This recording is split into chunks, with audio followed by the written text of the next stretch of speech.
სჯობს იყოს შფოთი ქვეყანაში და ეს შფოთი მე შევქმენი საქართველოს პოლიტიკაში აცხადებს პარლამენტის ვიცე-სპიკერი მურმან დუმბაძე. იგი პოსტის დატოვებას საკუთარი ნებით არაპირებს და დარწმუნებულია, რომ მის გადაყენებას ვიცე-სპიკერობიდან დეპუტატები მხარს არ დაუჭერენ. 4 მოღალატე აჭარელს საქართველოს პარლამენტში ვერ ნახავენ, ამბობს დუმბაძე. გადაცემა დეტალების ეთერში ოპოზიციაში გადასულმა დეპუტატმა სამომავლო გეგმებზეც ისაუბრა.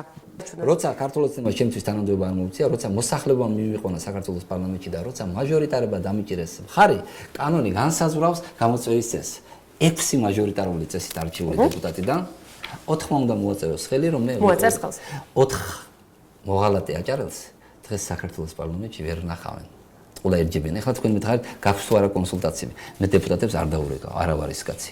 ასე რომ, საქართველოს პარლამენტის ვიცე-სპიკერობას მე ვაგრძელებ. საქართველოს პარლამენტში არიან ღირსეული ადამიანები, რომლებსაც ქართული ოცნების ეს წესრიგი, ეს მიმართულებები არ მოწონს. დასახელებისაგან თავი შევიკავებ, მაგრამ არა მარტო ქართული ოცნები და საერთოდ კოალიციური, ასე ვთქვათ, ბლანკებიდან. იქ ხო ბევრი ფრაქციები, 6 ფრაქცია, იმ ფრაქციებიდან შეიძლება ვიღაცამ დატოვოს და გამოვიდეს. ანუ უმრავლესობით თუ გაჩერდები შიგნით შეხვალ, არაფერს არ გააკეთებ და ყველაფერზე მარტო ხელს აწევ და დაწევ, ქვეყანა დაიღუპება.